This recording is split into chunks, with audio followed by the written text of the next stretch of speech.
Hello दोस्तों, आज हम लोग यूपी ट्रिपल एस सी पेट का प्रैक्टिस सेट नंबर 6 हल करेंगे। इससे पहले के जितने प्रैक्टिस सेट हैं हम लोगों ने हल कर लिया है। आप लोग देखना चाहते हैं तो हमारे यूट्यूब चैनल एजुकेशनल ट्रिक में जा कर के प्लेलिस्ट में देख सकते हैं।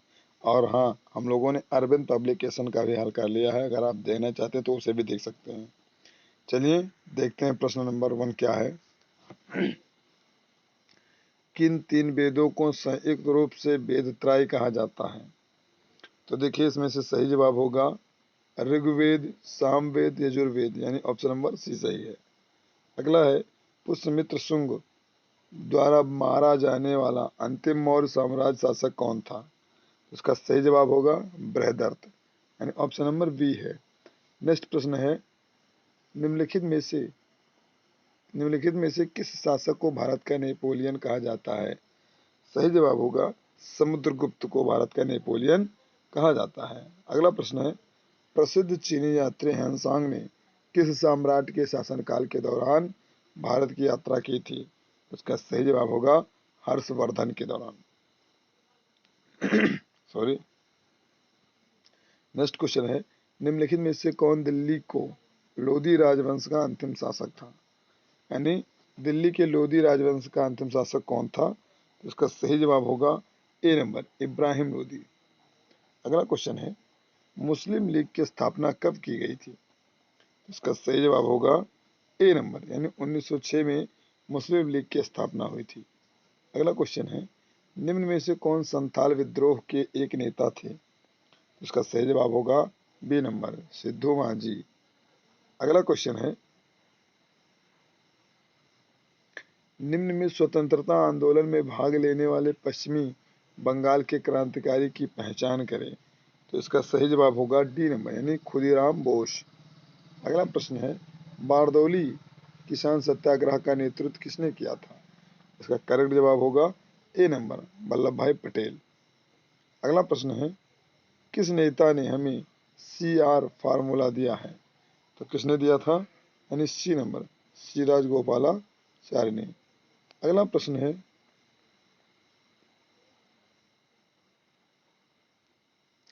नॉर्वे की राजधानी क्या है? तो इसका सही जवाब होगा डी नंबर, ओस्लो।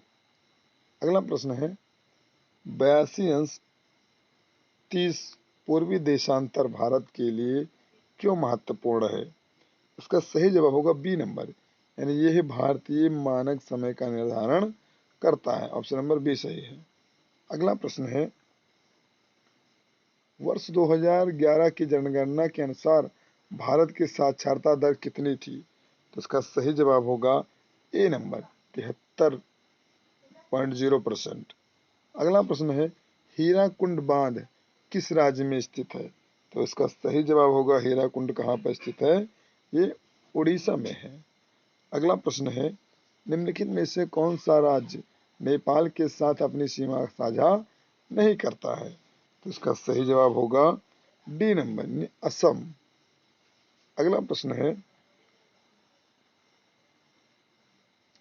भारत के संविधान में किस संशोधन के अंतर्गत वस्तु एवं सेवा कर लगाया गया था? तो इसका सही जवाब होगा सी नंबर, यानी 61वें। अगला क्वेश्चन है, 1 रुपए के नोट पर किसका हस्ताक्षर होता है? तो बताइए किसका हस्ताक्षर होता है? सी नंबर, वित्त सचिव, भारतीय वित्त सचिव का हस्ताक्षर होता है। अगला प्रश्न है, प्रथम वित्त आयोग के अध्यक्ष कौन थे? तो सही जवाब बताइए, केसी नियोगी थे। अगला प्रश्न है, PMSBY का विस्तारित रूप क्या है? इसका सही जवाब होगा प्रधानमंत्री सुरक्षा बीमा योजना। PMSBY का संक्षिप्त विस्तृत रूप क्या है? यानी PMSBY का विस्तृत रूप प्रधानमंत्री सुरक्षा बीमा योजना। अगला क्वेश्चन है, पंडित दीनदयाल उपाध्याय उन्नत कृषि शिक्षा योजना का उद्देश्य क्या है? इसका सही जवाब होगा सी नंबर, कृषि शिक्षा को बढ़ावा देने के लिए। अगला प्रश्न है, निम्नलिखित में से किस अनुच्छेद में भारत को इंडिया भी कहा गया है? तो ये आपको बताना है किस अनुच्छेद में कहा गया है। ये अनुच्छेद 1 में कहा गया था। अगला प्रश्न है, किस मौलिक अधिकार के तहत कानून के नज़र में सभी लोग समान हैं? तो इसका सही जवाब होगा सी नंबर, यानी समता का अधिकार। अगला प्रश्न है, निम्नलिखित में से कौन भारत के पूर्व राष्ट्रपति हैं? तो इसमें बताना है, 4 ऑप्शन दिया गया है, इसमें से कौन थे? Doctor Rajendra Prasad, option number C सही है। अगला है, लोकसभा स्थगित करने का अधिकार किसे है? इसका सही जवाब होगा राष्ट्रपति को। अगला प्रश्न है,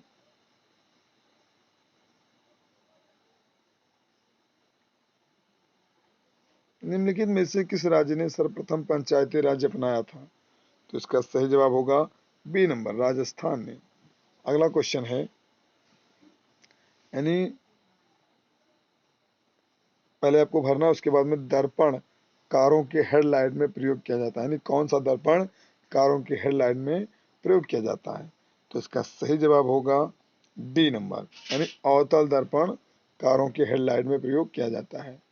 अगला प्रश्न है, प्रत्यावर्ती धारा एसी को दिष्ट धारा डीसी में बदलने के लिए किस युक्ति का प्रयोग किया जाता है?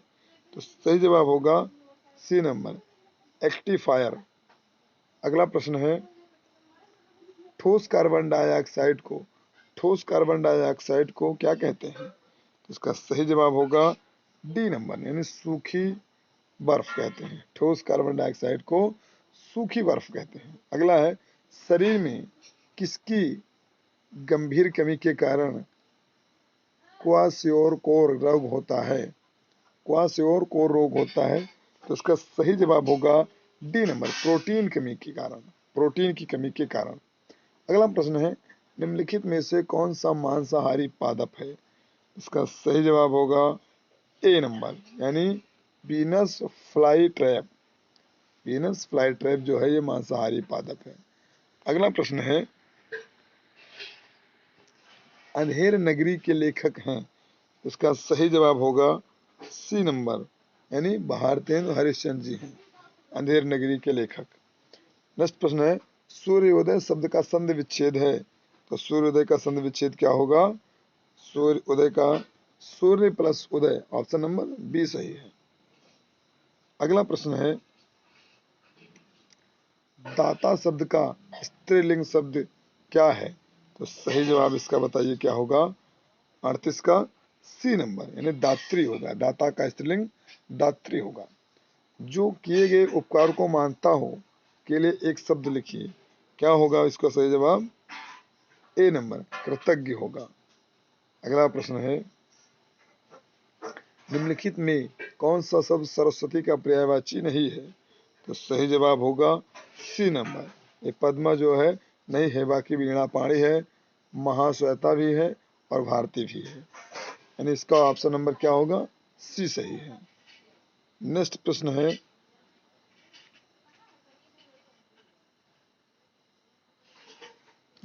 है, अप्रैल 2022 में नई दिल्ली में आयोजित अमृत समागम सम्मेलन के दौरान किस पोर्टल का शुभारंभ किया गया? तो इसका सही जवाब होगा ए नंबर, यानी उत्सव। अगला प्रश्न है, जनवरी 2022 में जारी भारत वन स्थिति रिपोर्ट 2021 के अनुसार भारत में कौन राज्य क्षेत्रफल की दृष्टि से सर्वाधिक वनावरण के संदर्भ में पहले स्थान पर है? इसका सही जवाब होगा बी नंबर, मध्य प्रदेश। अगला प्रश्न है, 1 अप्रैल 2022 के मध्य तत्कालीन राष्ट्रपति रामनाथ कोविंद किस देश के राजकीय यात्रा पर रहे? तो इसका सही जवाब होगा डी नंबर, क्या होगा? तुर्कमेनिस्तान। अगला प्रश्न है, अप्रैल 2022 में Stockholm International Peace Research Institute द्वारा जारी विश्व सैन्य खर्च प्रवृत्ति रिपोर्ट 2021 के अनुसार विश्व के सर्वाधिक सैन्य खर्च वाले देशों में भारत का कौन सा स्थान है? इसका सही जवाब होगा बी नंबर, तीसरा स्थान है। अगला प्रश्न है, अप्रैल 2022 में किस बैंक ने वित्तीय समावेशन के लिए समाधानों के सह सृजन तथा नवोन्मेषण के लिए फिनटेक स्टार्टअप समुदाय के साथ सहयोग करने हेतु एक संयुक्त पहल फिनक्लुवेशन लॉन्च किया है? इसका सही जवाब होगा ए नंबर, भारतीय post payment bank, sorry India post payment bank. अगला प्रश्न है,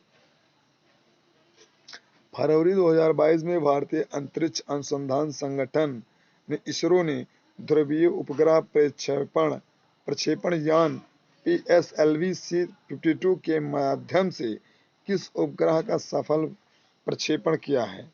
इसका सही जवाब होगा सी नंबर, यानी EOS-04।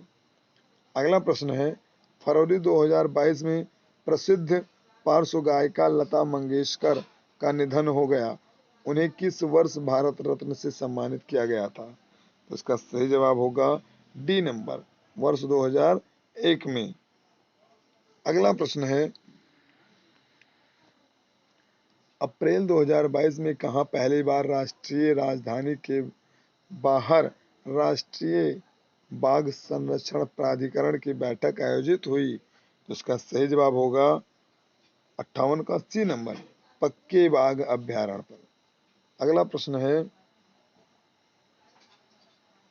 फरवरी 2022 में केंद्र सरकार द्वारा राष्ट्रीय शिक्षा नीति 2020 और 2021-22 की बजट घोषणाओं के अनुरूप वयस्क शिक्षा के लिए शुरू की गई नई योजना नव भारत साक्षरता कार्यक्रम की अवधि क्या है? तो इसका सही जवाब होगा डी नंबर, वर्ष 2022 से 2027 तक। अगला प्रश्न है, फरवरी मार्च 2022 के मध्य 5वीं संयुक्त राष्ट्र पर्यावरण सभा 2022 का आयोजन कहाँ किया गया है? तो इसका सही जवाब होगा बी नंबर, नैरोबी में। अगला है, डेनमार्क की राजधानी क्या है? तो इसका सही जवाब होगा ए नंबर, यानी कोपेनहेगन है। चलिए अगला क्वेश्चन देखते हैं, भांगड़ा का लोक नृत्य है, यानी भांगड़ा कहाँ का लोक नृत्य है? तो आपका सही जवाब होगा, देखना इसको, भांगड़ा कहाँ का लोक नृत्य है? 62 नंबर, यानी ये पंजाब का है, पंजाब का लोक नृत्य है। अगला क्वेश्चन है,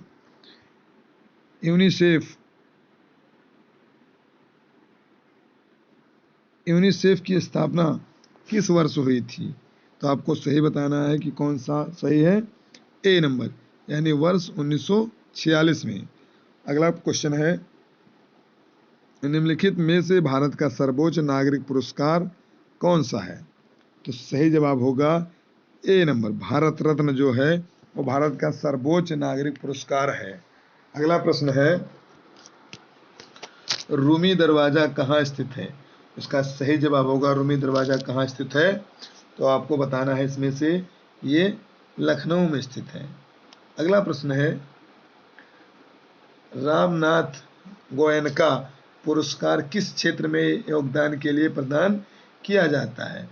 रामनाथ गोयनका पुरस्कार, तो इसका सही जवाब होगा, ये पत्रकारिता के क्षेत्र में दिया जाता है। अगला क्वेश्चन है, पुस्तक गोल्डन बॉय नीरज चोपड़ा के लेखक कौन है? यानी गोल्डन बॉय नीरज चोपड़ा के लेखक कौन है? तो इसका सही जवाब आपको बताना है, कौन है? नवदीप सिंह गिल, नवदीप सिंह गिल है। अगला प्रश्न है, मई 2022 में संपन्न हुई राष्ट्रीय फुटबॉल चैंपियनशिप हीरो संतोष ट्रॉफी 2021-22 का खिताब किस टीम ने जीता है? तो इसका सही जवाब होगा बी नंबर, यानी केरल ने जीता है। अगला प्रश्न है, मिस वर्ल्ड 2021 मिस वर्ल्ड 2021 का खिताब किसने जीता है?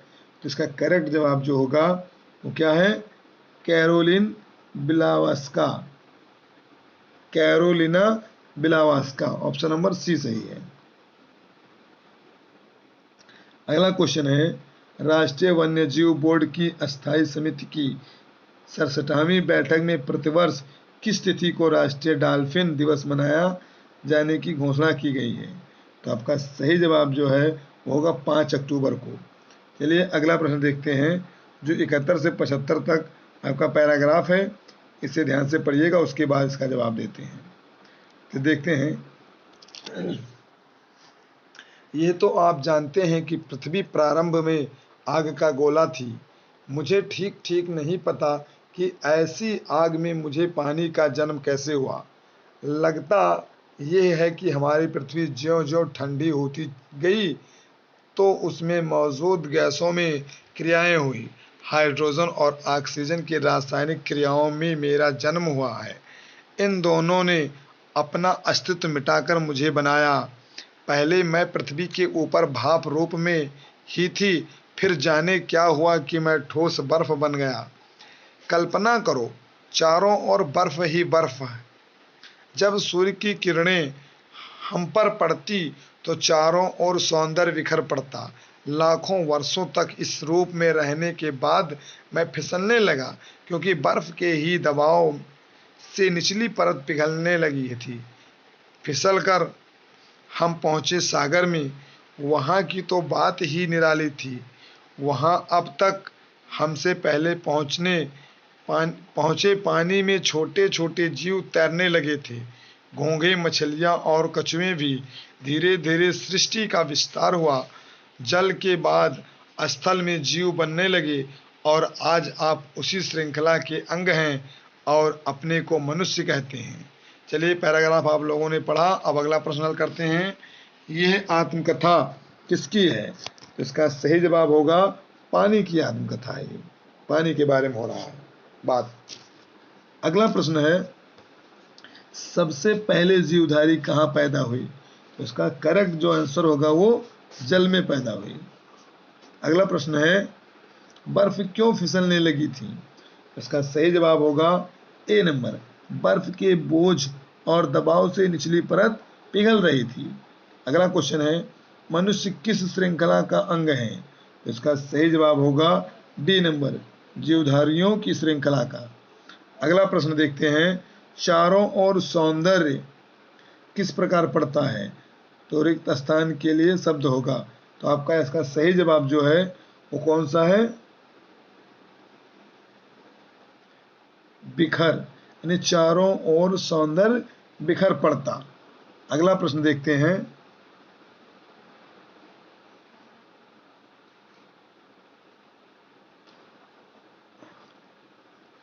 देखिए अगला पैसेज जो है उसको पढ़ते हैं। शिक्षा की बैंकीय अवधारणा ने ज्ञान एक उपहार होता है। यानी शिक्षा की बैंकीय अवधारणा में ज्ञान एक उपहार होता है जो स्वयं को ज्ञानवान समझने वालों के द्वारा उनको दिया जाता है। जिन्हें वे नितांत अज्ञानी मानते हैं, दूसरों को परम अज्ञानी बताना उत्पीड़न की विचारधारा की विशेषता है। वह शिक्षा और ज्ञान को जिज्ञासा की प्रक्रिया नहीं मानती। शिक्षक अपने छात्रों के समक्ष स्वयं को एक आवश्यक विलोम के रूप में प्रस्तुत करता है। उन्हें परम अज्ञानी मानकर वो अपने अस्तित्व का औचित्य सिद्ध करता है। छात्र हेगेलीय द्वंद्ववाद में वर्णित दासों की भांति अलगाव के शिकार होने के कारण अपने अज्ञान को शिक्षक के अस्तित्व का औचित्य सिद्ध करने वाला समझते हैं, लेकिन इस फर्क के साथ कि दास तो अपनी वास्तविकता को जान लेता है कि मालिक का अस्तित्व उनके अस्तित्व पर निर्भर है, लेकिन ये छात्र अपनी इस वास्तविकता को कभी नहीं जान पाते कि वह भी शिक्षक को शिक्षित करते हैं। चलिए, आप लोगों ने पैराग्राफ पढ़ा, अब इसका उत्तर देते हैं। शिक्षा की बैंकीय अवधारणा शिक्षा को किस रूप में प्रस्तुत करती है? तो इसका सही जवाब जो है वो है शिक्षा ज्ञान के लेन देन की प्रक्रिया है। ऑप्शन नंबर बी सही है। अगला प्रश्न है, गद्यांश के अनुसार छात्र अपनी किस वास्तविकता को नहीं जान पाते हैं? तो इसका सही जवाब होगा शिक्षक पूर्णतः शिक्षित नहीं है। नेक्स्ट क्वेश्चन देखते हैं। इस गद्यांश के अनुसार शिक्षा की प्रक्रिया संपन्न होने के लिए अनिवार्य शर्त है। तो क्या अनिवार्य शर्त है? शिक्षक की उपस्थिति। अगला प्रश्न है, गद्यांश के अनुसार उत्पीड़न की विचारधारा की विशेषता क्या है? इसका सही जवाब होगा बी नंबर, शिक्षक श्रेष्ठ और छात्रहीन है। अगला क्वेश्चन है, गद्यांश में फिर भरना है। उसके बाद पर करार व्यंग किया गया है, यानी किस पर करार व्यंग किया गया है, करारा व्यंग किया गया है। गद्यांश में किस पर करारा व्यंग किया गया है, तो इसका सही जवाब होगा जो उस शिक्षक और छात्र के मध्य संबंध में। चलिए ये वीडियो समाप्त होता है और हम लोग अब मिलेंगे अगले वीडियो में। लेकिन एक बात बता रहे हैं, एक वीडियो में हमने कहीं पर महावीर स्वामी का जन्म पारसौली लगाया था, तो उसको आप लोग सिद्ध कर लीजिएगा। यह वैशाली में उनका जन्म हुआ था। चलिए अगर आप लोगों को सेशन समझ में आया हो तो आप लोग लाइक कर दीजिए और ज़्यादा से ज़्यादा लोगों के पास शेयर कीजिए, ताकि पेपर अब बहुत कम समय बचा है, सभी लोगों तक पहुंच सके और सभी लोगों का कल्याण हो सके। तो चलिए धन्यवाद।